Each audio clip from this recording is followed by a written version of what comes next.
behind you, they'll start singing with you. So I thank you for singing with us. I enjoyed that. Today is an incredible day. I want to focus on a topic today that will help us move through this year.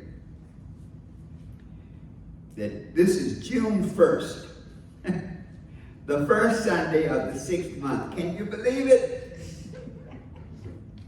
5 months gone. I mean, it's amazing when I think about it. 5 months have gone by so fast. It's almost, if you didn't take notes. How many of you have daily planners? You write in your planners? Yeah. Yeah, thank you. Well, at least when you have your planners, you can look back and say, well, I did A, B, C, and D. But boy, if you have no planner and that time is gone, it makes you wonder. So, those of you here in the sanctuary, we're gonna take a journey.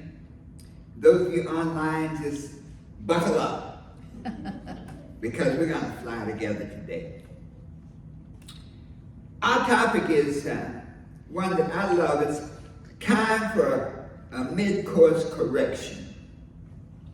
And I like to think of that because now, we're at the end of this we finished 5 months, we're at this new moment as we start the 6th month of the year. And we have to ask ourselves, are we happy with where we are? John Wooden, one of the great coaches, said something about correction. He said, it's the little details that are vital. Little things make big things happen. And so in our lives, we may not be where we want to be, but I guarantee you that we're just a little bit off course. There's little things that you can make a change in, and wow, everything is good. So if we're living a goal-oriented, purpose-driven life, and we look at where we are right now, we got to say, is this where I really want to be? Did I accomplish the things I set out to do this year? Because if we don't know where we are, we don't know what's next. And that's the whole idea about a mid-course correction, is about what's the next thing to do. Well, one of the key things is to take responsibility for it. That's why that man in the mirror was so apropos today. That whatever it is, you did it. If it was a good season, woo! If it was, well, there's no such thing as a bad season. As long as you're around to say, what was going on? You're good. But whatever it is, you did it. So let's just say I did it together. I did it. Because the moment you take responsibility for it, you've taken your power back. So when we look at where we are right now, and we said, let me assess. These 5 months have gone by so fast. Let me see where we are, where I'm at, and let me ask myself, there are 3 options. Are you happy with your performance? Yes, I'm happy with my performance. Option 1. Option 2, I'm not happy. Yvonne, I'm not happy with my performance. It did not happen the way I wanted. How many people are not happy with your performance today? Okay, and raise a foot too, because I always feel I can do better. And then you have that third group who are not paying attention. I talk to young people. I'm learning this word chilling. What are you doing? Chilling. Is that reading? No, chilling. It's doing chilling. I have concluded that chilling is a very, very fancy way of saying I am doing absolutely nothing. And you did it. And so when we look at this, we say, let's look at these 3 options. So option 3, chilling. If you think about that, the fact that you're alive means that you are the recipient of a gift from God. And so time is God's gift to you. What you do with that time is your gift to God. And so if you're chilling, you're cheating God.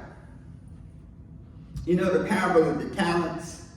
It says the master was going away. He gave one servant, hey, bud, how are you? Doing good, thanks. How's Meg? Good. She's good. She's back in the hospital with a blood clot in the other leg now. Wow. But they're trying to dissolve it. If it doesn't dissolve in a month or two, they'll operate. But she's in good spirits and we'll get out in probably a week or so. Let it be dissolved. Yes. It's good to see you. But I believe it or not, my sight is not that great. I just look like I'm seeing good. Okay.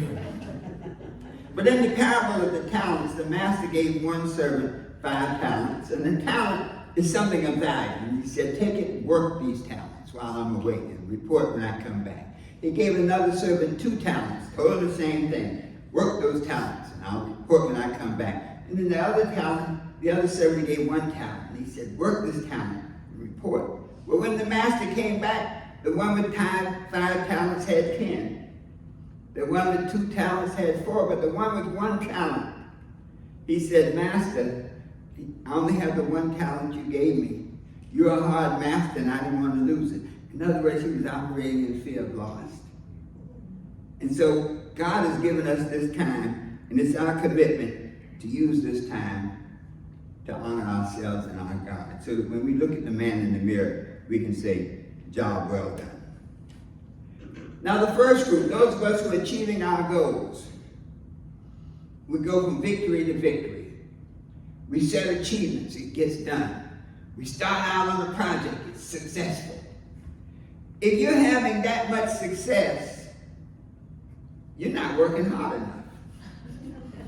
If you're achieving all the things that you set out to do, then you need to set bigger goals. Are we committed to set bigger goals? Oh, yeah. Let's say that again. Are you committed to set bigger goals? Oh, yeah. Yes. And so that group now says that all of us have like a butterfly in us. And so when you set bigger goals, you're saying, I'm coming out of my cocoon. I want to spread my wings and fly. But then we have that group that says, man, I need to do something different. I'm not happy. We got to make some changes in my life. And so this is the group we're talking to today. And when we talk about this idea of a mid-course corrections, there are 2 things we need to do. Know, 1, whether we need it, and 2, how to do it. So, 4 points. Number 1, life leaves clues. Life leaves clues. Everything that we do is for a purpose. So if you're not happy, if you feel uncomfortable, despite some of your accomplishments, you just sometimes just feel like, man, I don't know, something's missing. Then this time, there's a beautiful scripture in the Psalms, and it says, be still and know. When you're not clear about where you're going in your life, when this stuff that seems to be out of focus, stop. Just, the song that popped in my head right then. Stop in the name of love before you break my heart. So stop in the name of truth. Stop in the name of love for you. Because if you're not happy with you, things are not going to go well. You can create happiness within you. So many times the results that we get don't really match up with the efforts you're doing. You ever feel sometimes you're doing a lot of work and still not getting the results you want? Especially when you're working with other people. One of the group dynamics. You can have 10 people in a group, and I guarantee you 80% of the work is being done by 20% of the people. And so there are times when it's almost like you're feeling like you're in quicksand, where you keep working at it, but you don't quite seem to get where you want to go. Well, that's a key point. When you're not getting the results that you want, it's like you experience friction, and it's because you're not aligned with your purpose. Now, let's put in the first. We are not aligned with our purpose, because whatever happens to you happens to me. Sometimes you may have outgrown the person you used to be. When we look going forward now, these next 7 months, many times people have a description or conception of who you are, which is different from who you really are. And so that may be a sign that it's time to change that conception of yourself that you hold of you. So often we accept other people's definition of ourselves and live that definition like it was real. But if you're experiencing a lot of resistance in your life, it's time to make a mid-course correction and redefine you. Look in the mirror, that man in the mirror. So these are some little clues to say, if I'm not happy, if I don't seem to be making progress, if I don't feel I'm reaching my potential, it may be time for a mid-course correction. Sometimes you have to look at it from an operational point of view. Maybe you have not achieved the things you want to achieve because you haven't been working hard enough. Sometimes it's an inside job. You don't need a correction, you just need to work harder.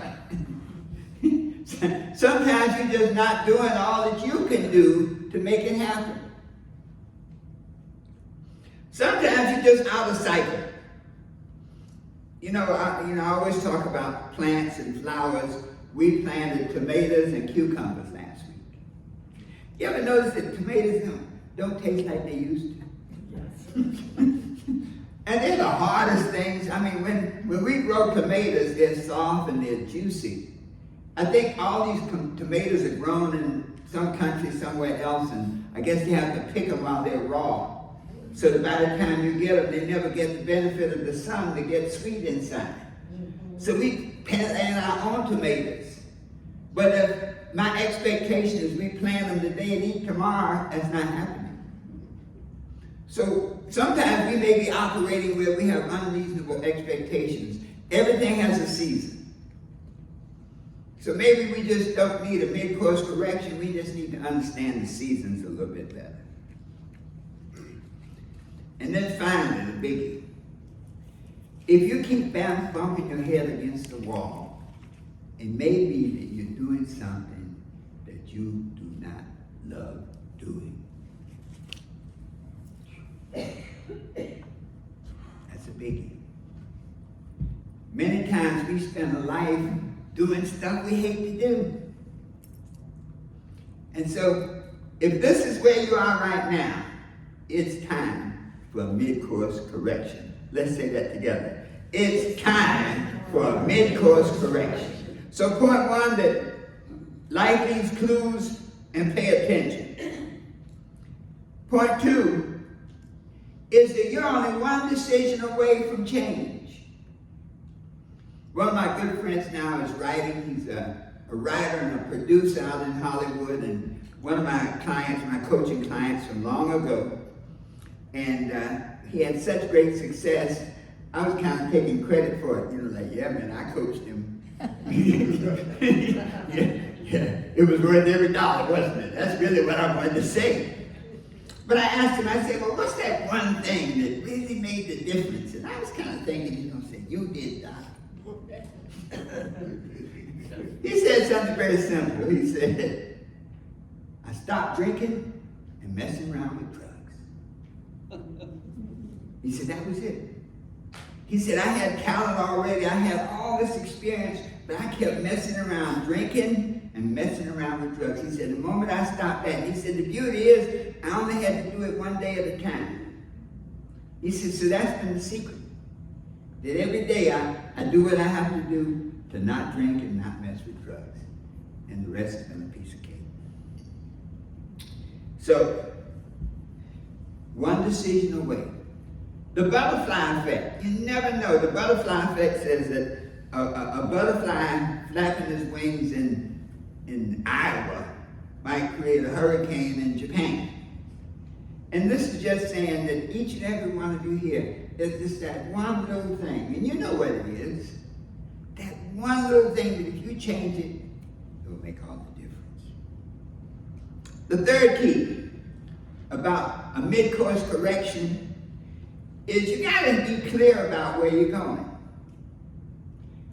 The success GPS requires two things: where you are and where you want to go. And so if stuff is not happening the way you want it to in your life, maybe you chosen the wrong goals. Sometimes we have been, I spent a good portion of my life living my mother's goals.